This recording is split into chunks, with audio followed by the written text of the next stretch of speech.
All right, everyone, welcome. My name is Carolina La Rosa Mateo, and I am the project manager of the Causal Pathways Initiative. Thank you for coming to our third and final training of this series, which is on causal pathways evaluations, values-driven rigor, and quality. Next slide, please. So if you haven't participated in one of our trainings before, the Causal Pathways Initiative is an international network of evaluators, methodologists, philanthropic leaders, and more.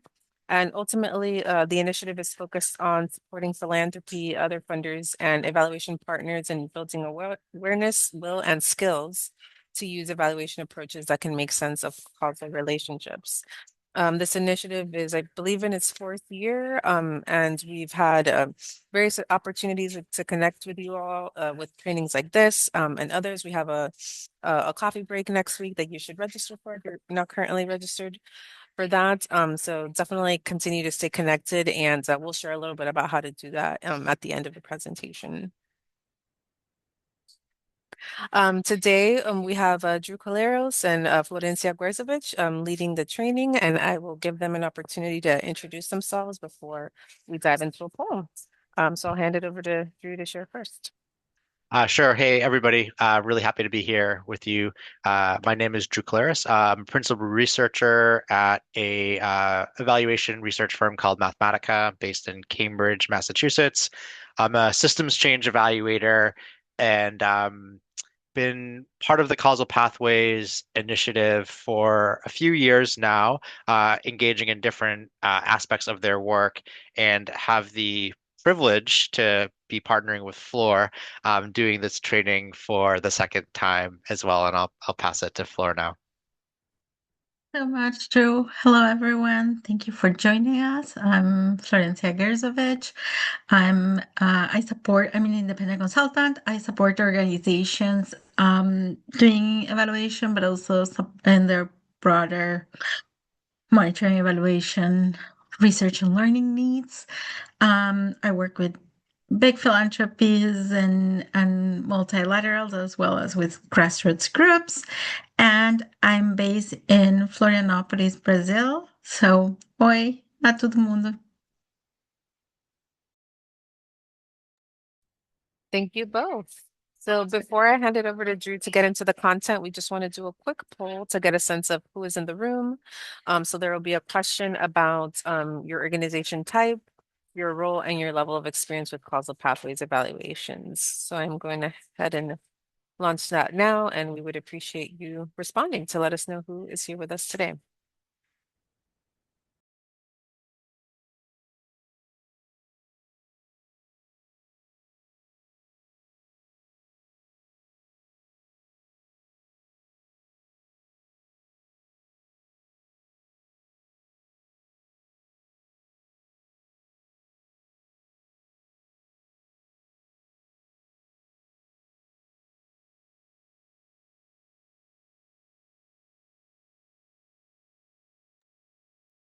We'll give it a few more seconds. About half of you have responded. So if the other half could respond, that would be appreciated.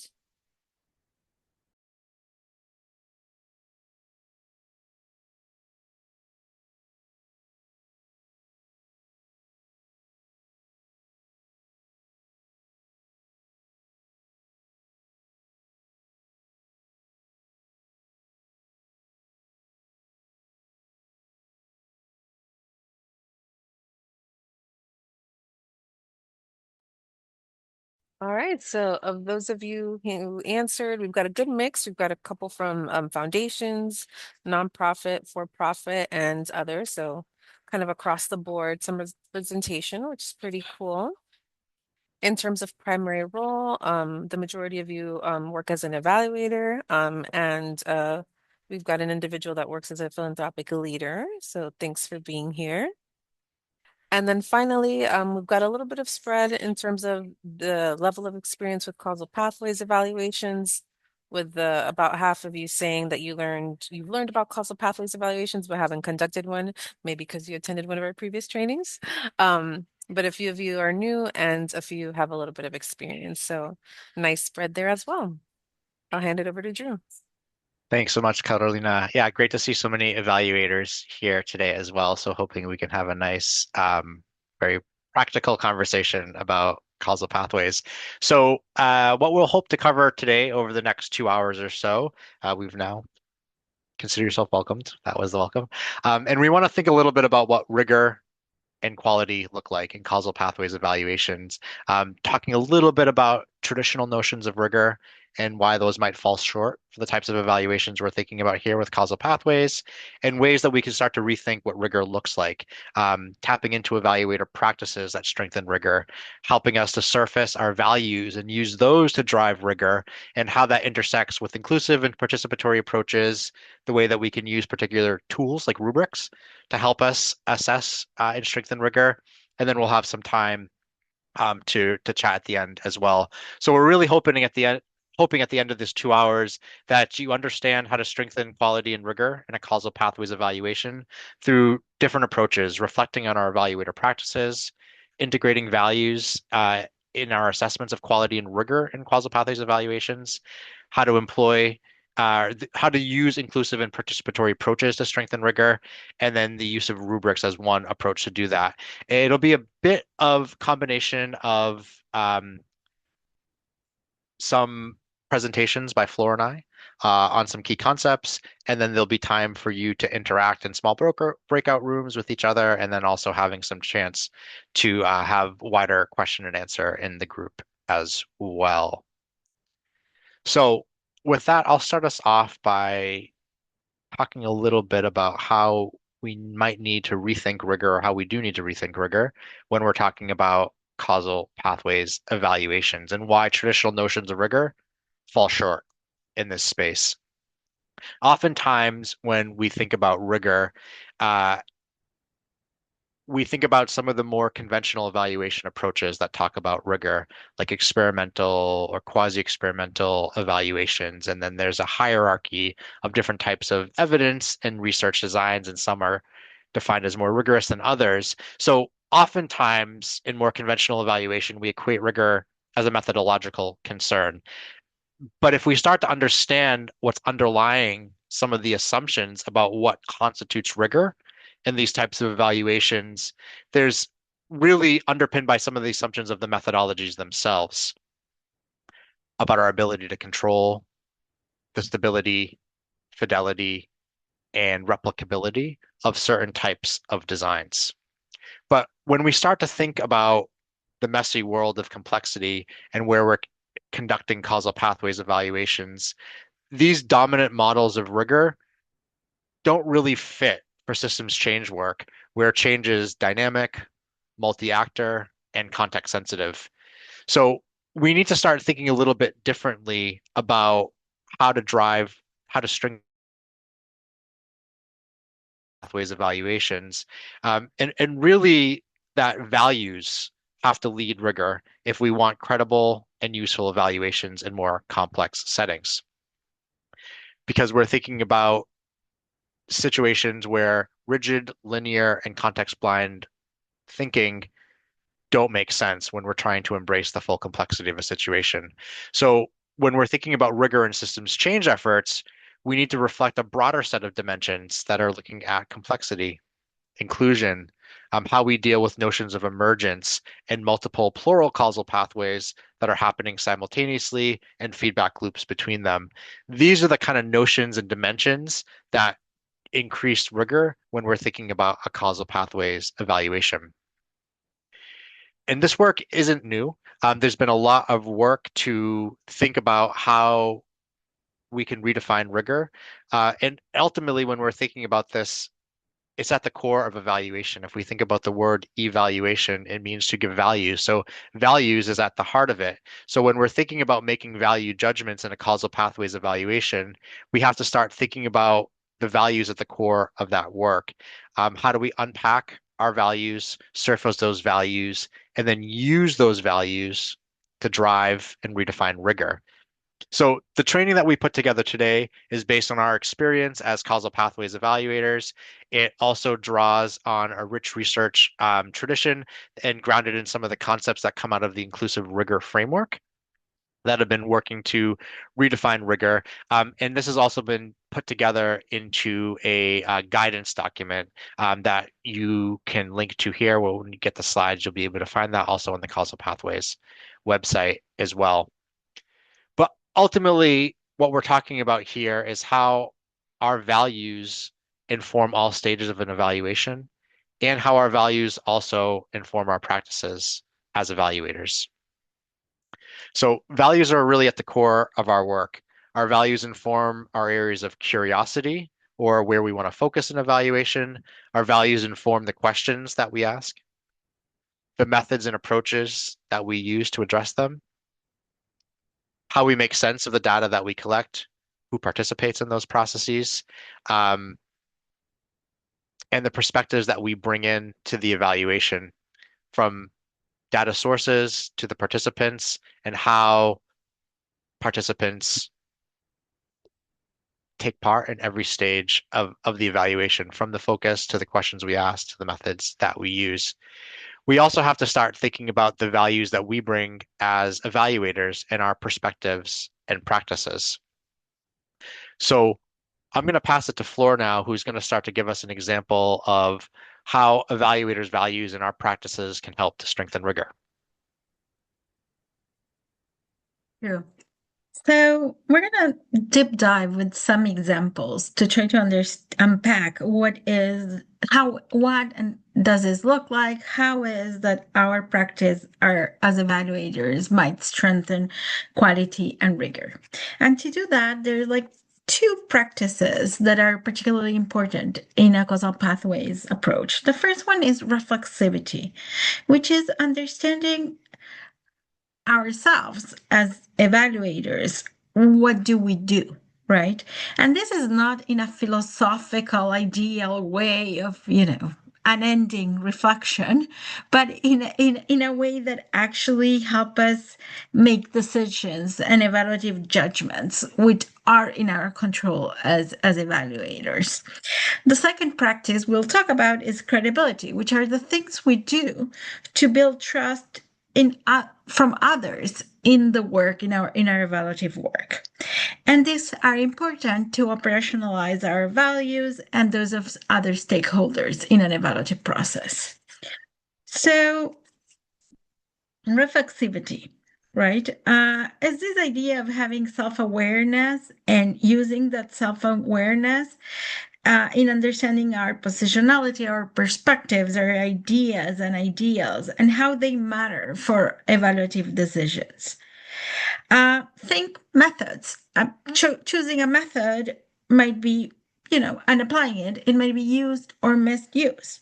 Or we might, for example, as evaluators, reinforce an existing narrative amongst stakeholders in an evaluation, despite appealing a set of disconfirming evidence, or we might use it to reflect on that narrative and poke some holes on it, right?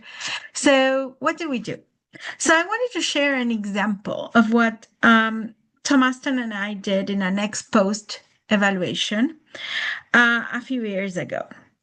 So Tom and I came to this evaluation with different previous experiences, right? Tom had been engaged in the real-time evaluation of this portfolio. And most of the real-time evaluation had happened in the front line, in schools with communities, very, very micro level, day-to-day assessment. I was coming at it, having been engaged with some of the same stakeholders and others in the ecosystem at a very macro level. I knew of the national policy dialogue and its history. I knew of the different national level donors that had supported that area of work over the years. And so at some point, we looked at each other and started having a debate. He wanted to zoom in. I wanted to zoom out. That's what I found more interesting.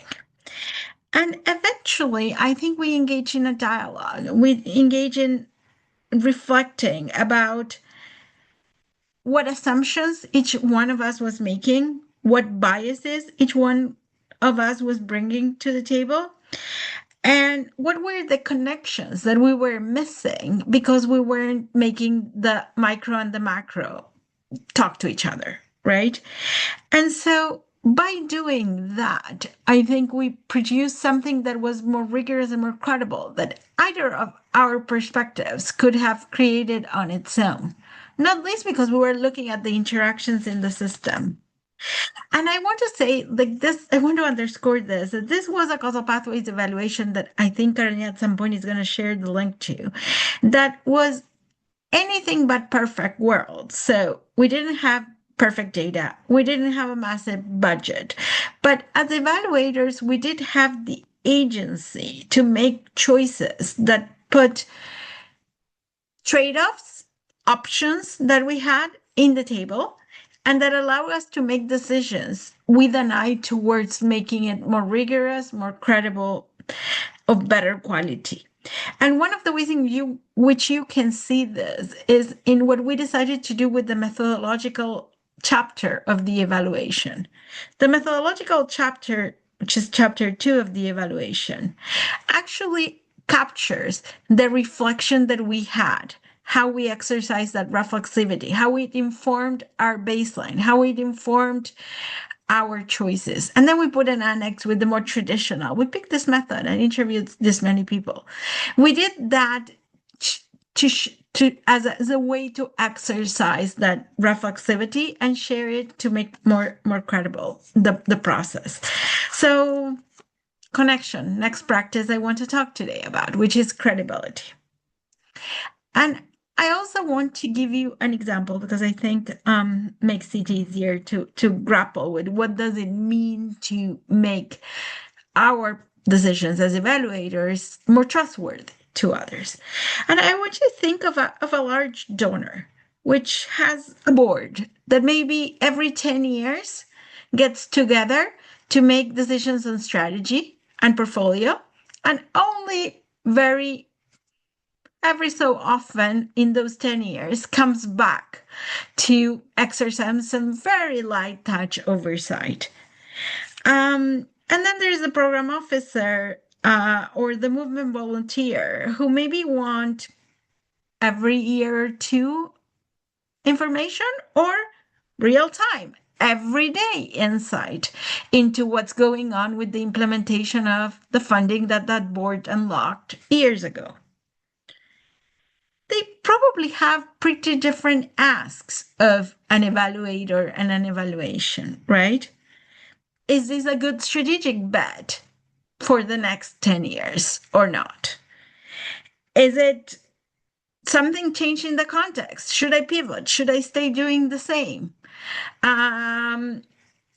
Some actual partner, like a person that was critical to my operation, is gone. What do I do now? Right? Very, very different asks. None of these questions is wrong. They are in different parts of the system. They have different responsibilities, different risks, different time horizons, different lines of accountability. The credibility challenge, right, cannot be boiled down to picking one method or another to answer all those questions, right? To some extent, is how do I make the insight that is coming up credible to the set of folks? And that may look like, for example, in one case, the balance may mean how do I make local insight travel to the board every 10 years without flattening it in a credible way so that it's relevant and that it's trusted. And so what counts as evidence depends on do they value comparability across grants or sites? Does learning for day-to-day adaptation is what matters? Is it strategic coherence in a diverse portfolio? Or what combination of these answers are these folks who are going to use the evaluation willing to trust? And I wanted to give an application of this from a final wrap-up evaluation of a philanthropy portfolio. There wasn't much ready-made M&E when we were working on it. They wanted a causal evaluation And so we had to think what could be done to increase credibility.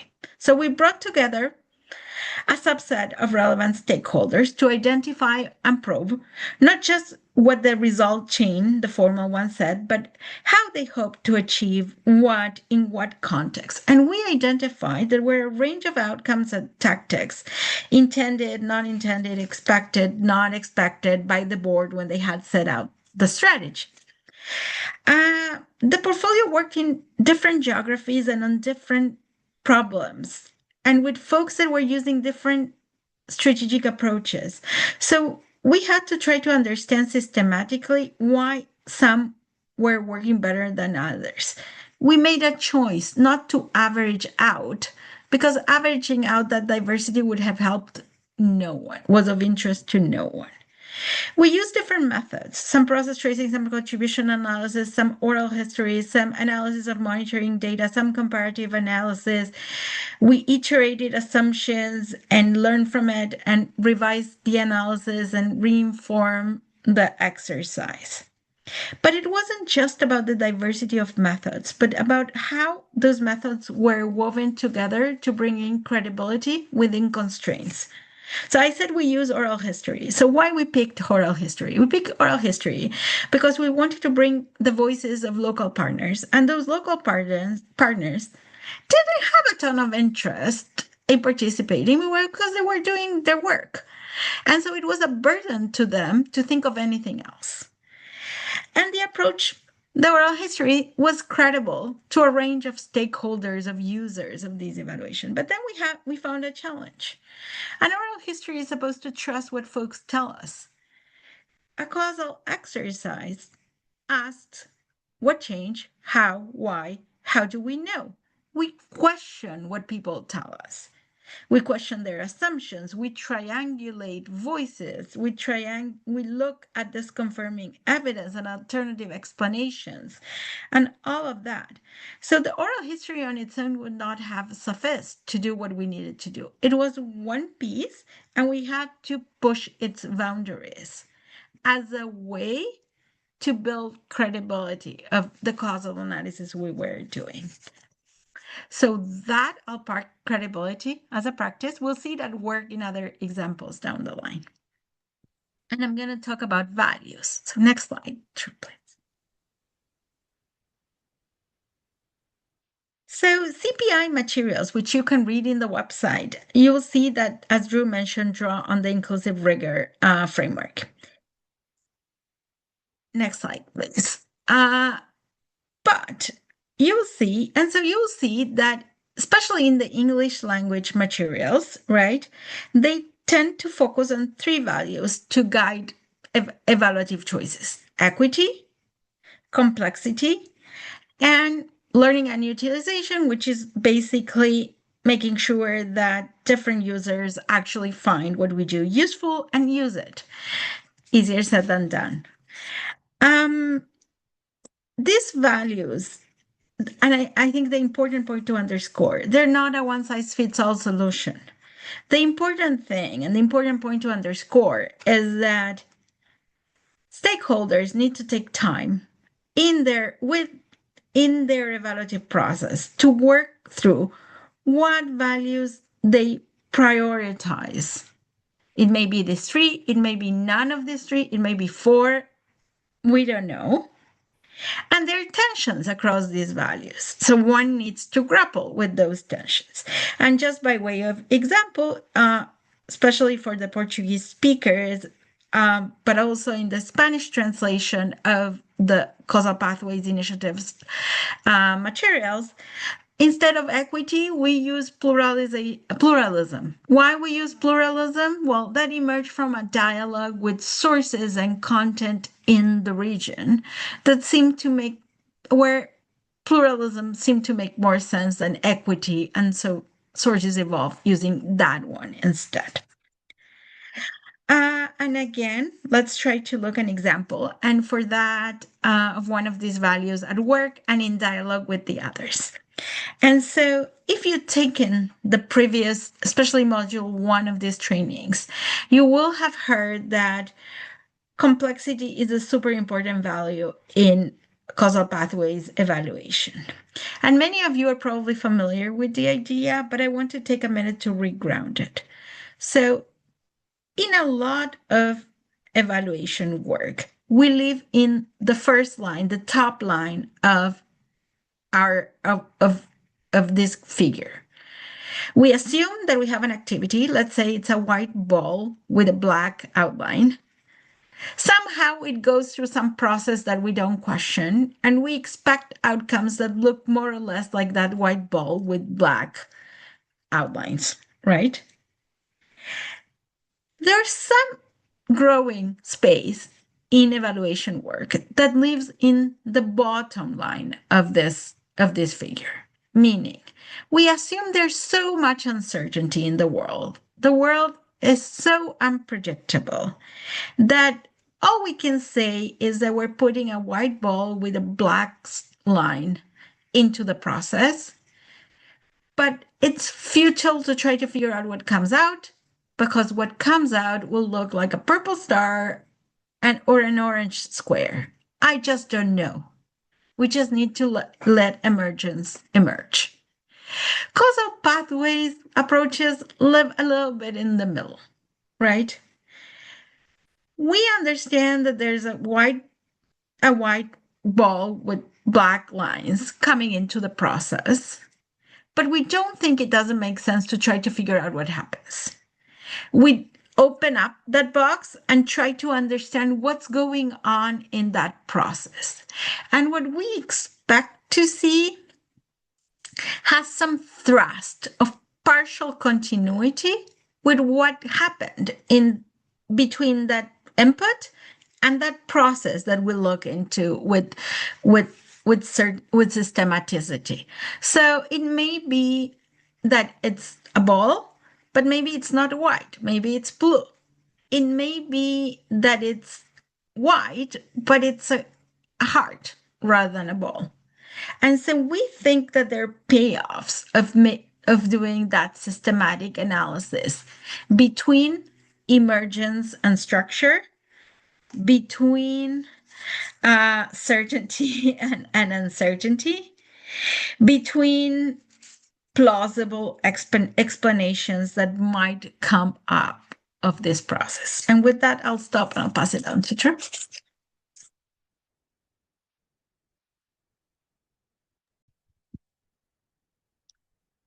Thanks. So Fleur was talking about the different ways to operationalize the values of complexity, using multiple sources, respective methods and data types, being transparent about limitations and judgments calls, and ensuring findings make sense to those closest to the work. So these are different ways that we can start to operationalize that value of complexity if we're really holding that value in our work.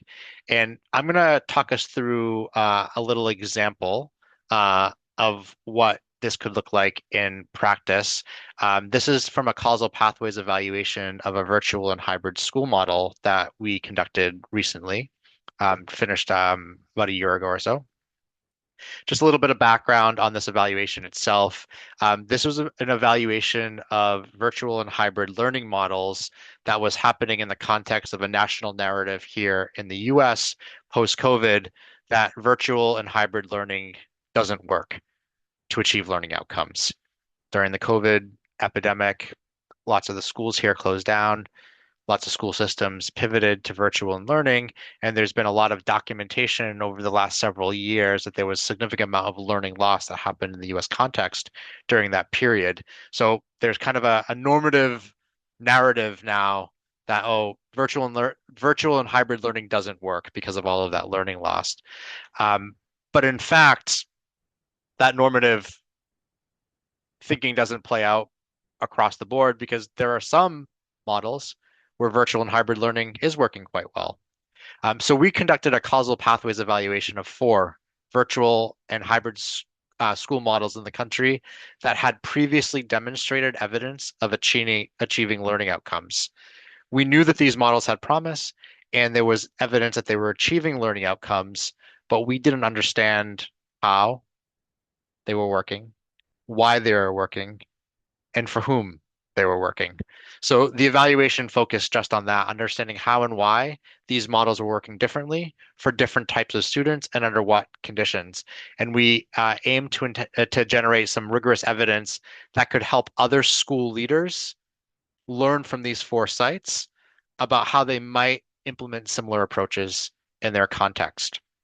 So given the complexity of this evaluation, we wanted to use some of the notions from that we've been talking about today around surfacing our values and using those to strengthen rigor.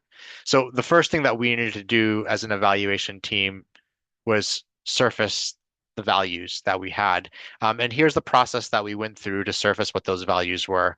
We used some of the guidance from the Inclusive Rigor framework. We had a team of 3 evaluators working on this, and we first started with some deep reflection. So we went through a guided exercise where we thought about a specific experience where high quality evidence was used to understand how a program works, and started reflecting individually on what made it a positive experience and what values mattered in that. After some time for reflection, we then started to document that as individuals. Each evaluation team member developed our own narrative that started to surface what those individual values were in that specific experience or those experiences. And then we went through a collective prioritization phase where we had a group facilitator help facilitate a session for us to start to understand how those individual values clustered and come up with a prioritization of what the top values were. So through this process, we identified 4 core values that were helping us to drive what a rigorous evaluation would look like of this. We defined values around collaboration with program users. So this kept coming up is participation and engaging users in the process. So we didn't want to use um, the school models themselves just as data sources, but we wanted to work with them to figure out how exactly they might use the evaluation. That was something that we really valued here. Critical reflection across multiple sources of evidence so that findings could be verified, triangulated in a variety of different ways, coming from multiple and mixed methods, um, and paying attention to how those data relate, support, refute each other. So hearing it just from one individual source wasn't enough, but we wanted to understand how multiple sources of evidence came together. We also had a value around elevating lived experience and multiple voices. So making sure that the evaluation was connected to programs, understanding, and experiences, ensuring that multiple voices and perspectives were represented. So not just the commissioner or the school leaders, but also voices of teachers and particularly parents and students as well. So we wanted to value processes that help to elevate participant experience and their lived experience as well, and that multiple voices were included throughout. And then the last was usefulness for school model improvement. So we valued making sure that the findings from this causal pathways evaluation could generate actionable findings that could support adaptation and improvement both within the school models and for others as well. Is the evidence usable by and useful for the program? And is it actionable? So does it produce something that can be used by the sites and by others? So through that process, we were able to surface 4 core values that we use to guide the evaluation moving forward. And we'll talk a little bit about how we use those in the second part of the webinar. But before we do that, we wanted to set up a little bit of small group discussion for you all to get to know each other and talk to each other as well. So we want you to get into that small group, and we'll have about, let's say, about 15 minutes or so to think about a specific evaluation you've been part of and thinking about one particular value. So the value that Flora talked about is honoring complexity. If you centered honoring complexity as a value in that work, how might that have changed the approach that you took? And you can think about that in the different stages of the evaluation. If you were really holding honoring complexity as a core value to drive the evaluation, how might that show up in your practices and your perspectives? How might that show up in how you focus the evaluation, your curiosities? What might that look like in the types of questions you asked, the methods and approaches you used, how you made sense of it, who you made sense of it with, and what different data sources you would use, including how participants took part in the evaluation process. So let me see, Carolina, do you have any guidance on how we do that? I'm just looking at the time now. It's about 38 past the hour in my time zone. So why don't we take about 15 minutes or so once we get into the rooms and come back around quarter till 45 past the hour.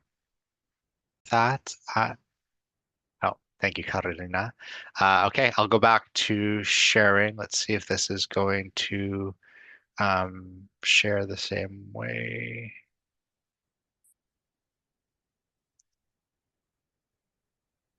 Okay, so Thank you. floor over to you to talk a little bit about inclusivity and participation as ways to strengthen rigor.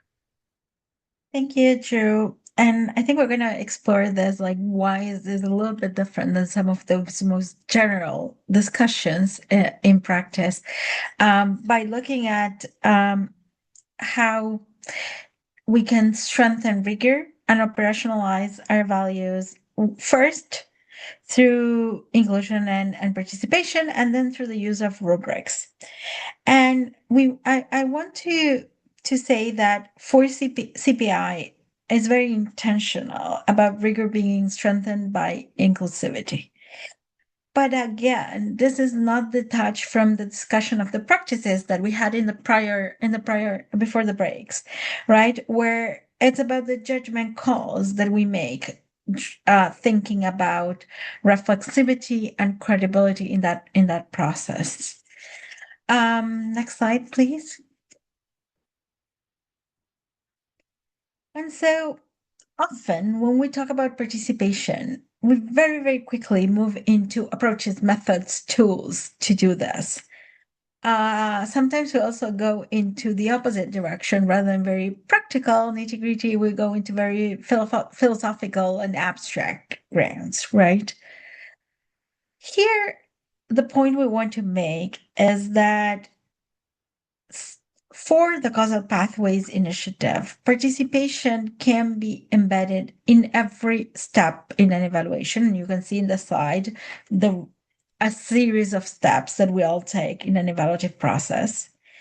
And then for some, ideally, every voice would be included as we challenge assumptions, pick methods, grapple with this confirming evidence, think about how to use or support the use of evidence that emerges in an evaluation. And if you're interested in that process being embedded in each and every step, in the website of CPI, there is a case study, Clarissa, that gives you an example of that sort of like take all world, right? Embed everyone in every step. But participation, and I'm always going to be like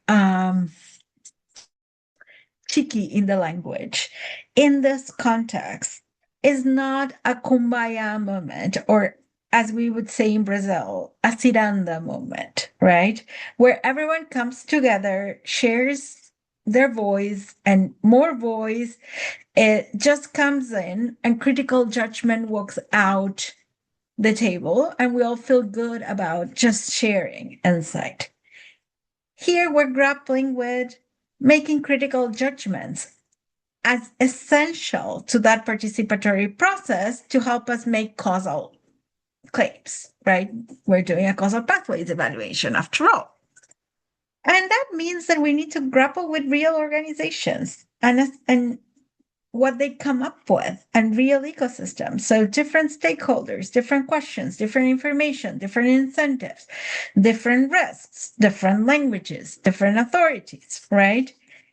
And the point, again, bringing reflexivity and credibility back to the party, right? Uh, because we're trying to increase the quality and rigor of that evaluation, is thinking, well, whose knowledge do I need to make a causal claim for that causal claim to be trustworthy? Who can help test an assumption? Who understands whether a pathway is plausible or not in practice? Who will use these evaluations? And thinking about that. And this matters. I think it's the next slide, too. And the point is that oh no, sorry, my wrong. We can go back. And this matters for rigor and quality. That is the point, right? The task in a causal evaluation when we're thinking about participation is not always more for more sake. Sometimes we need to start small and see what's possible, what's promising under constraints. Remember that oral history example that I gave in the before the small groups, right? We were trying to bring folks that were in the wrap up of a portfolio, doing a lot of work, right? And not necessarily interested in having a reflection in the middle of the crisis when the funding might be cut, most likely, right? In a realistic way, in a respectful way, right? And something else would have been overly burdensome and disrespectful for them. Sometimes it's a big workshop participation, right? And we have a big budget and we can bring everyone to a conversation. Sometimes that actually reinforces asymmetries of power and a one-to-one conversation where we weave different voices by listening to them in different settings might be the best way to do it. So, just to wrap up the participation point, it can be done in the perfect ideal world if everything is possible and it's relevant, provided it's relevant and useful for increasing trustworthiness, for making the assessment more rigorous. So that on participation, and I jumped a bit quickly to rubrics, but then there's the slide. Rubrics have been long used in evaluation. You might probably have come up across rubrics in school when a teacher tells you that the exam will get full points if you score, if you do X, Y, Z, and you won't get full points if you do something else. What is a rubric? Green tells us that a rubric is a form of a qualitative scale, which includes criteria.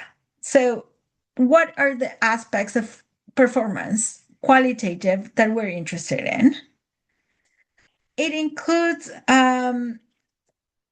levels of performance. So we know what's 10, what's 8, what's 7, right? And usually includes a description of examples of those sequential levels of performance. So that's what a rubric is. And it's used for many, many different things.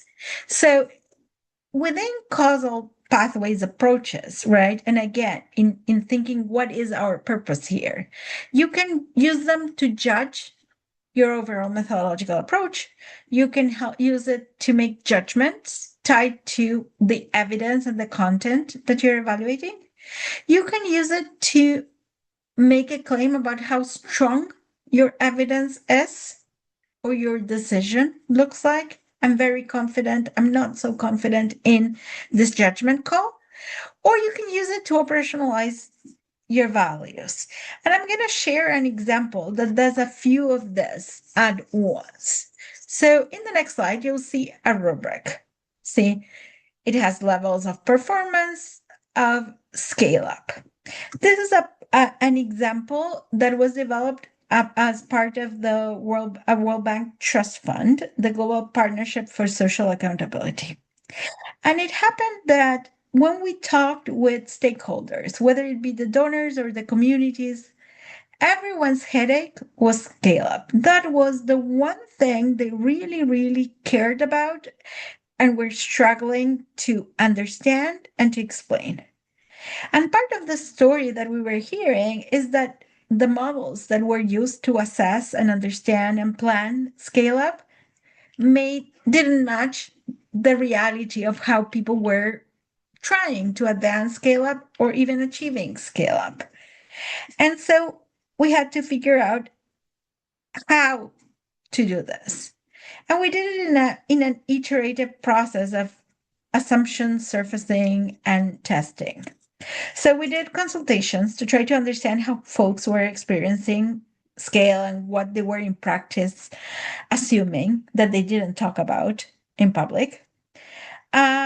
We then couldn't do a full-blown evaluation, so we actually had some projects that were part of this portfolio that were planning evaluations. So we asked them whether they could ask a question in their evaluation tailored to help us understand this.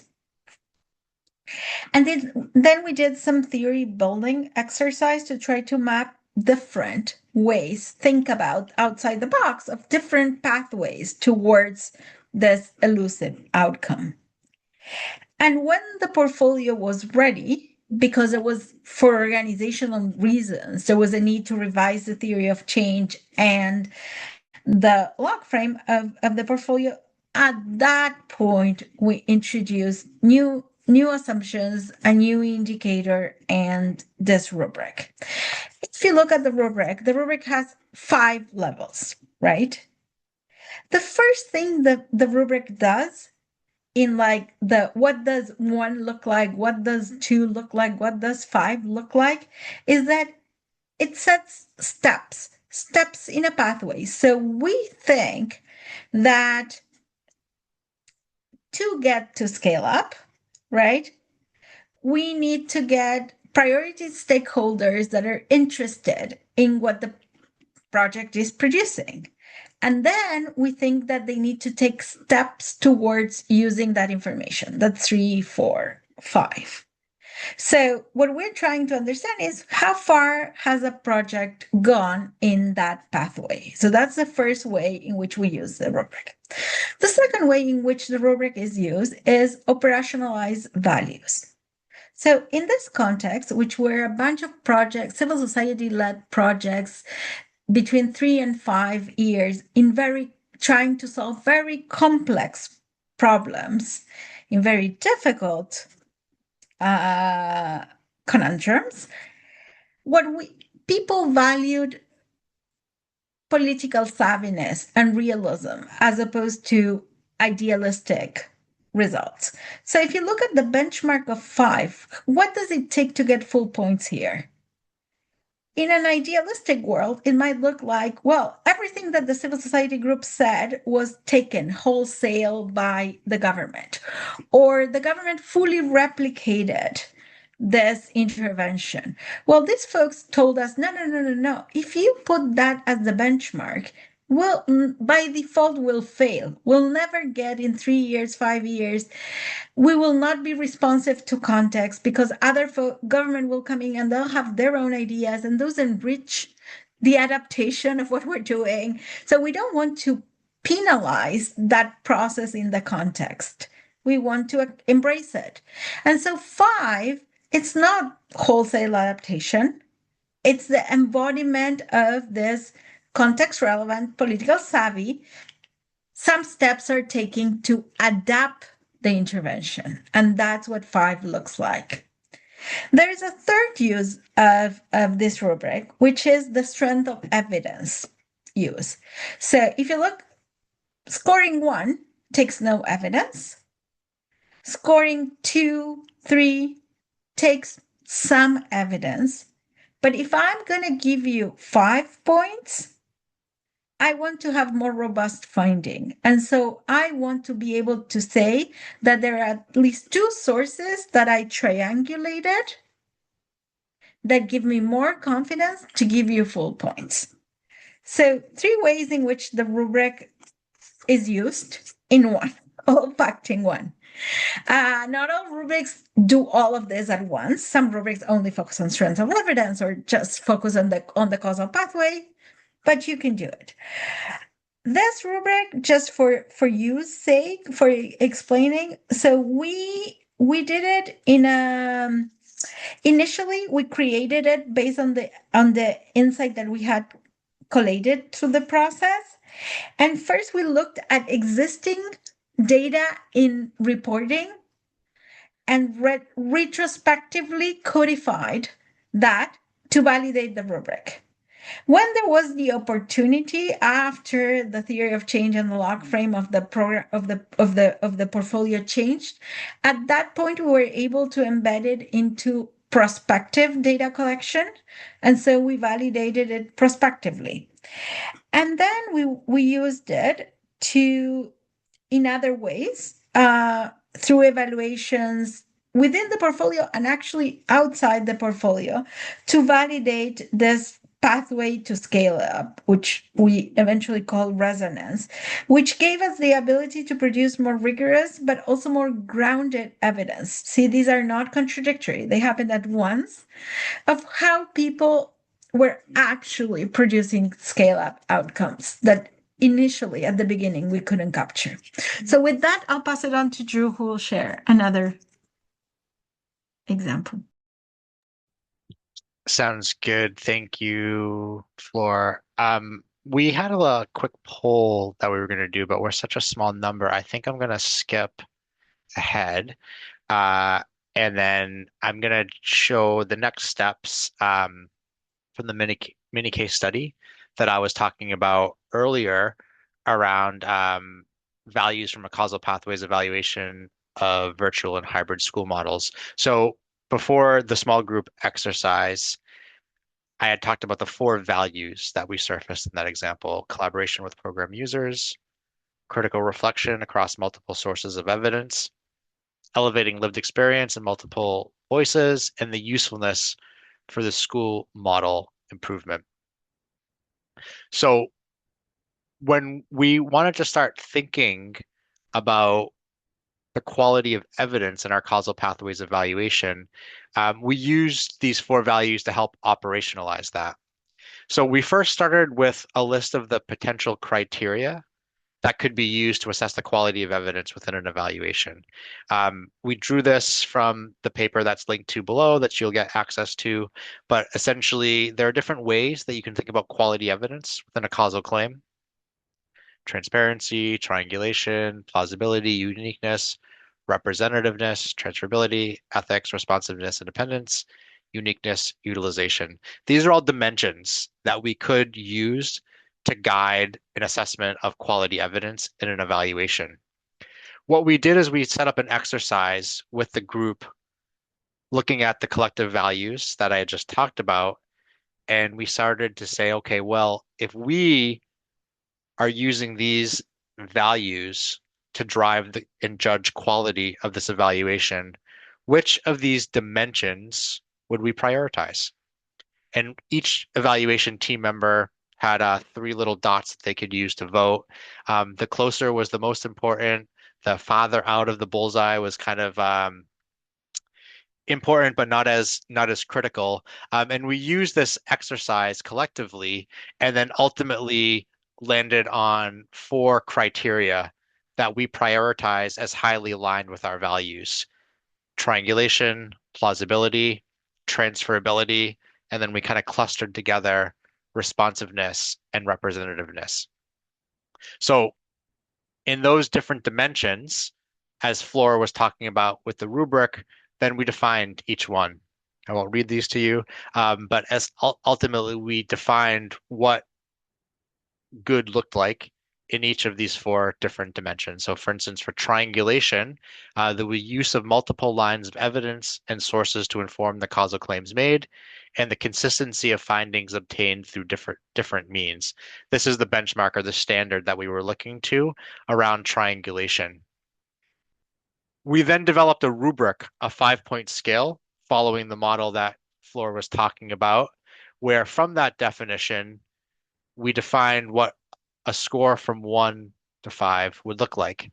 So from 1 being no evidence corroborating the elements and linkages within the causal pathway, to a 5 being that the elements and linkages within the causal pathway are corroborated by multiple lines of high quality evidence from multiple different sources across different constituent groups and processes. So for each of the four dimensions, we had our definition of a quality criteria, and then we came up with a specific descriptor of what 1 through 5 would look like.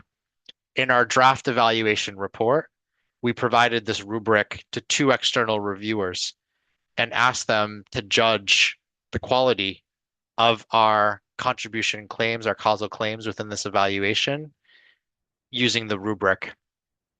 And this is just a little bit of what that ultimately looked like. So across the four dimensions that I talked about, we rated quite high on triangulation, a little bit in the middle for plausibility, and 4 out of 5 on transferability, responsiveness, and representativeness. The kind of dark blue boxes is where both reviewers aligned on their score. And then the light blue boxes is where we had some overlap and some different scores between the reviewers as well.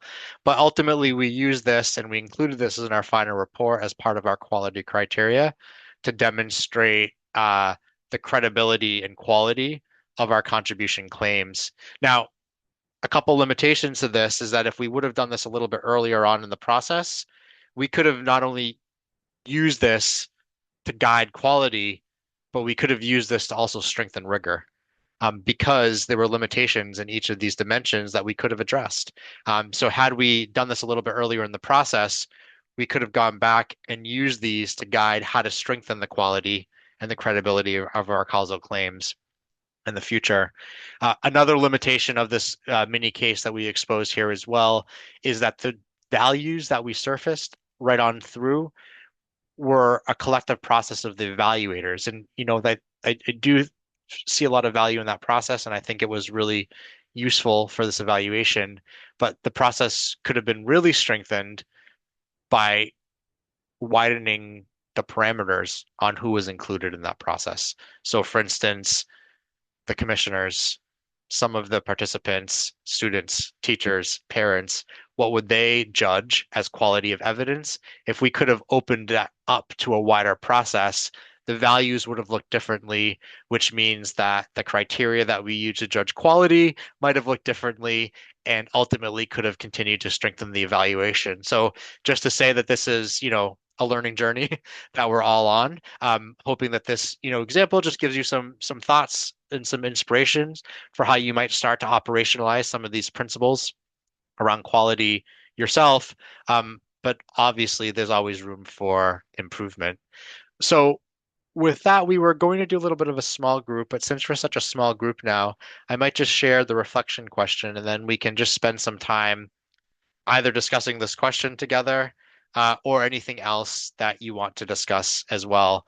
The small group discussion we had put together was thinking about a specific evaluation you know well, ideally one that sought to make causal claims, um, what values were made explicit or not made explicit, and maybe something concrete that you could do to increase the quality and rigor moving forward, drawing on some of the insights that we talked about today.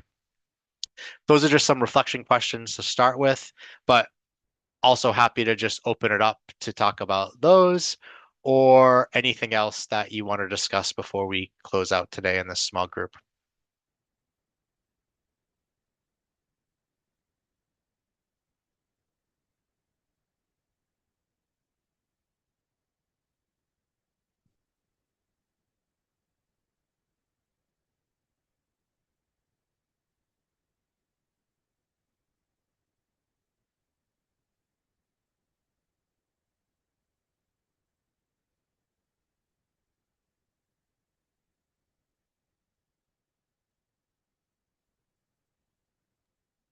Yeah, I can put that back in there, Morgan.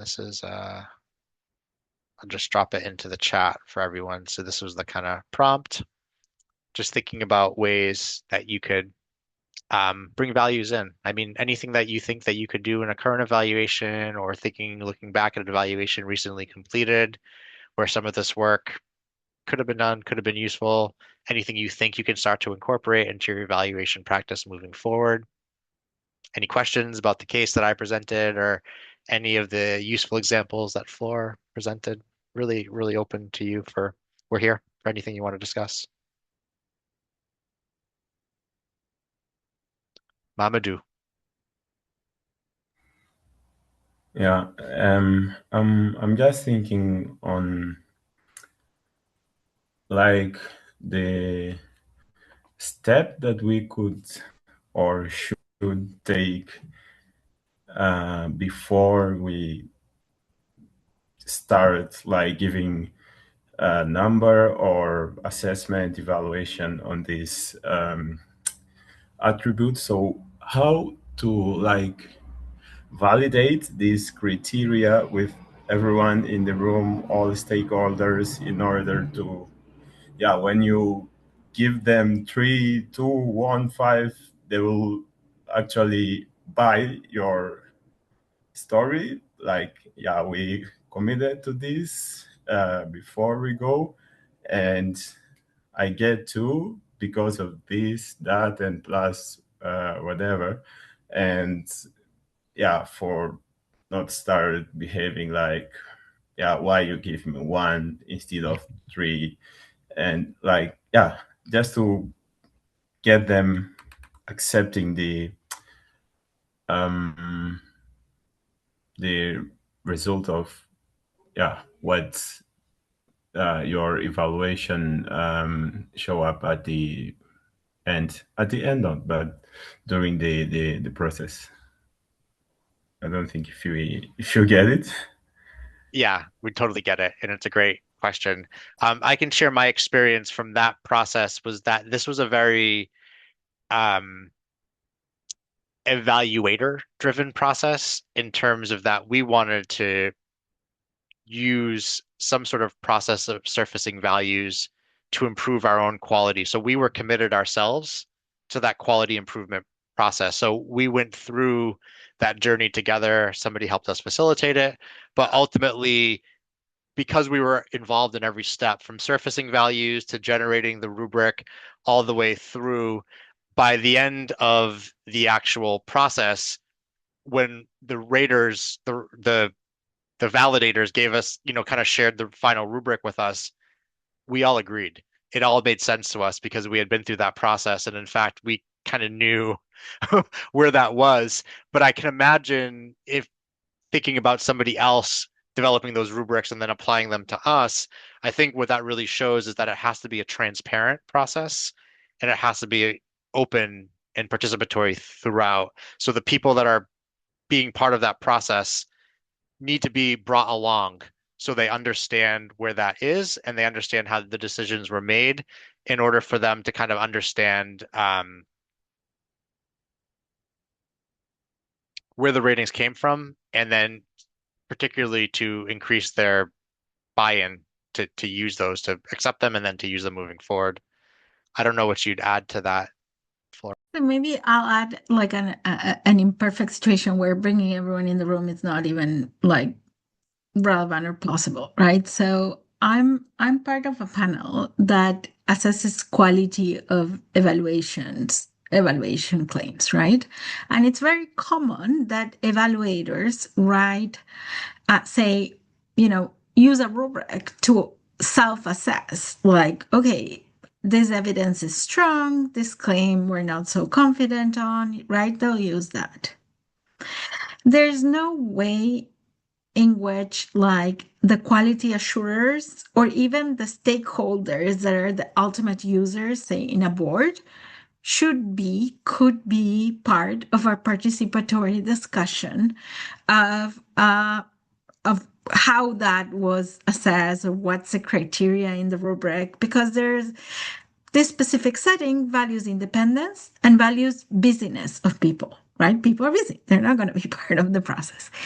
And so, one thing that I think makes a massive difference is how well justified the logic. Like, okay, here is my logic. This is how I justify being here.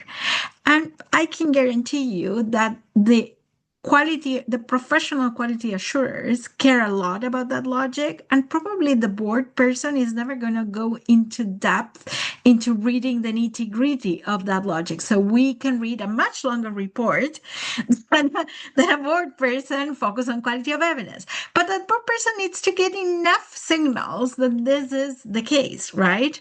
That wasn't just like, oh, I interviewed three stakeholders, or I did a participatory exercise and listened to the minimum common denominator of folks and just threw it in there to think that this is credible, especially if it's disconfirming. It's not something that confirms what everyone agrees on. So that's one way in which that can happen. Handling it in participatory processes. So, for example, you have participatory process with a lot of, I don't know, civil society folks that are used to engaging in participatory processes in many contexts, right? And here comes an evaluator and says, like, I'm going to rate you this way. And this is not what I agreed, what I assumed beforehand, or it's not what I normatively am committed to, or this risks my funding, right? And you need to kind of share that with them. I think things that help the process. Did you just bring folks to land into a conversation without talking with key stakeholders one on one to understand and prepare the ground?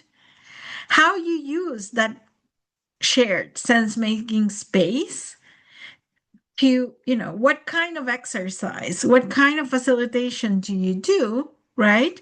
So that you don't get like a massive, like, I don't agree and this is not okay and this is not what I'm open to hearing, to understanding. So I would say it's a lot of homework, right, to get there and have a conversation that shifts folks' preconceived notions so that they can come. And it's also being ready to be questioned.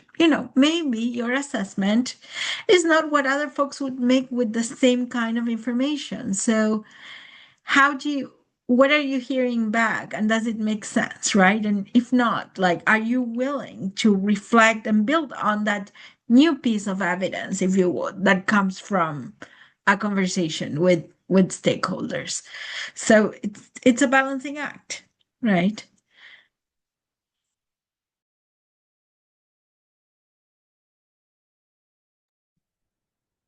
Thanks for the question, Mamadou. I Anything think else? Go. one question I have, and I recognize that the central focus of this session today was around evaluation itself, but um,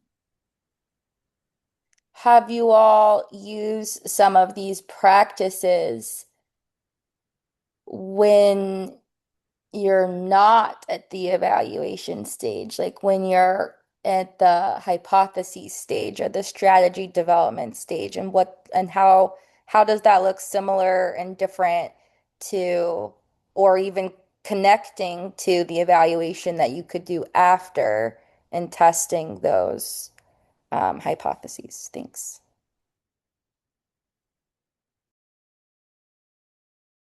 You want me to jump?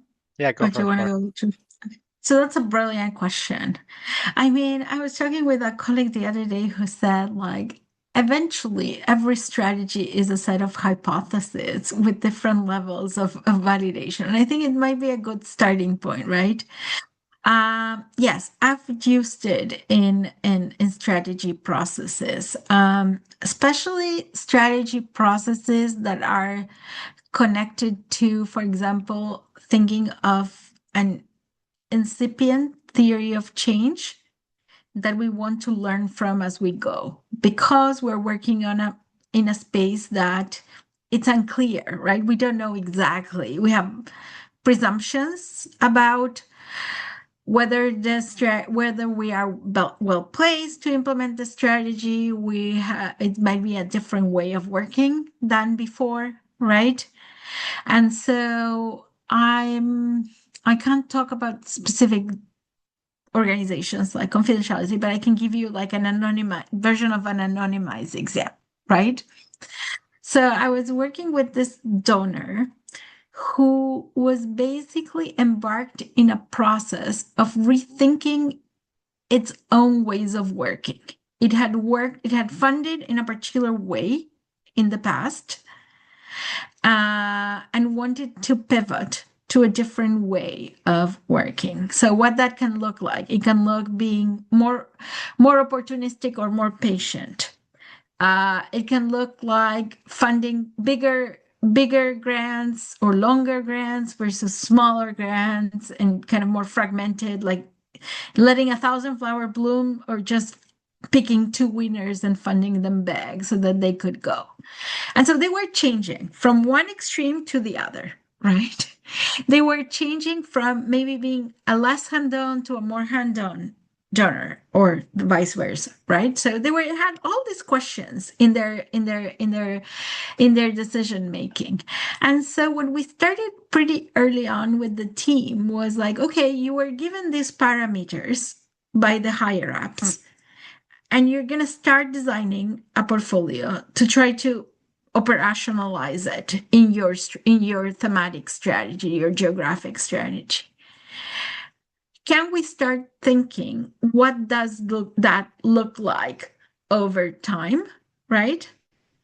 And so that we can begin monitoring and assess and thinking, reflecting on and surfacing evidence to figure out whether you are on the right track or not, so that when we evaluate down the line, right, we have data that allows that over time. But also, as you go, maybe there are interesting feedback loops to learn and course correct. On the methodological end, one thing that we learned that I think it's interesting is so originally we had set out an assumption, right, that they wanted to go from less integrated or less collaborative, so grants, right, 1,000 flowers bloom, to more better aligned coalitions or movements of grantees coming together to do the work, right? And so we had created a rubric like the one I put there, like, are we all moving in this more aligned direction? By the midpoint, we realized that actually a rubric was the wrong instrument because the rubric was pushing us from less to more, right? And we realized that more alignment of grantees was not always better. And so we pivoted the tool. We started using a typology to try to understand which grantees needed to align better. And then in those, we could use a rubric and which ones we didn't. And so we learned by doing from almost like strategy design, very early strategy design towards implementation and feedback loops. The evaluation came much later.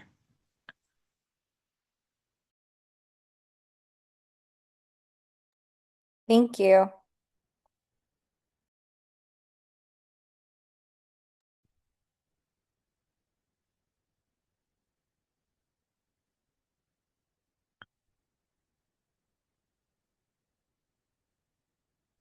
Right. Well, if there's no other questions or things you want to bring up, I'm happy to give you back a little bit of your time on this Tuesday.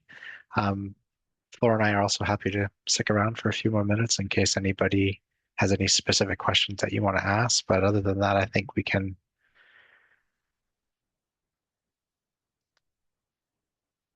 Carolina, is there any sort of closing, anything that you want to? If you want to share the slide that talks about like the offerings from the initiative in case these participants Yes. haven't seen them before. But all the information on how to get connected is on the Causal Pathways website and on the slide that Drew will share in a moment. My email is there as well. I shared in the beginning that I'm the project manager, so if you have any questions, um, uh, please send them my way. Morgan, we will be sending out a copy of both the English and Portuguese slides. They'll be uploaded onto the website probably within the next 24 hours, but I'll also send a follow-up email over the next couple of days to everybody that registered. But if anything, just look on the website under trainings over the next day, and you should see both the recording and the slides on there.